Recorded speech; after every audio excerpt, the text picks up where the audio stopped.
Microsoft is out of their minds, dude. Alright. The Xbox Series S is now $430. You know what is pretty close to $430? The PS5 Slim. The PS5 Slim is actually a lot faster than the Xbox Series S, and it's $20 more. Has no disk drive, just like the Xbox Series S. So it's pretty much the same thing.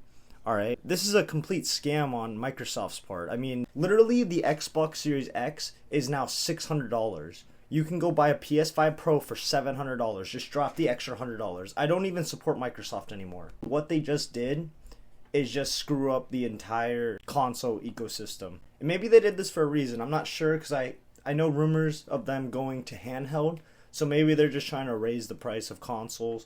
Maybe just the console market. I don't really know.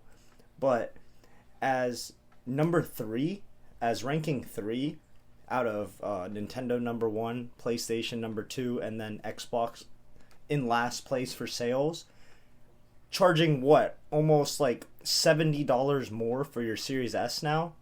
You guys are smoking like the best weed out there because you guys are high as no one is gonna buy a Series S anymore. I recommend anybody, if you use Facebook Marketplace or just like any of those apps, like local apps where people sell stuff online, I'd recommend just getting a secondhand used Xbox Series S at this point. I mean, we're literally 5 years into the console cycle.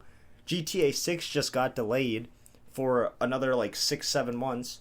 So I almost think that GTA 6 is going to drop on PS6 and Xbox Series Z or whatever the they want to call it. I don't even give a really, the Series S is so underpowered, and for a little while it was really the best choice to buy out there. I mean, it was like a $300 console, half the price almost as a PS5 or an Xbox Series X. It could play every single game day one, you know. Baldur's Gate 3 literally doesn't even run split screen on the Series S. There's things on the Series S that just make it not worth it.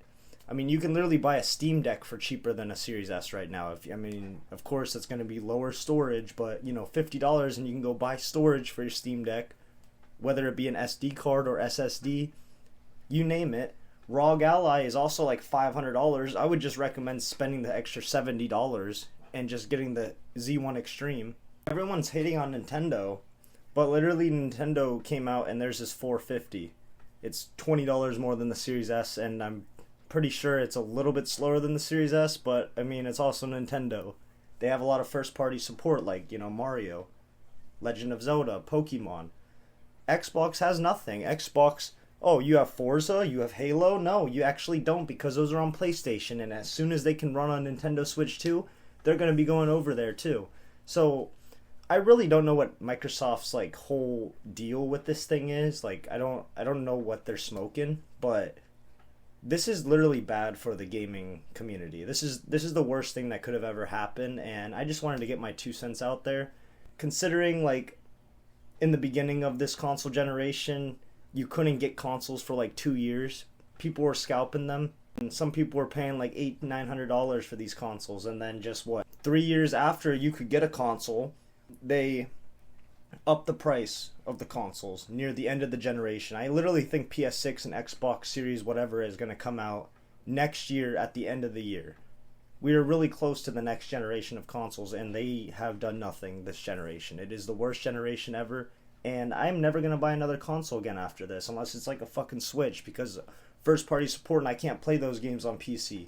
I am done with consoles, and this has been my rant, so I hope you guys enjoyed. If you did, leave a like, comment, and subscribe. Let me know what you guys think in the comments down below, and I'll see you all later.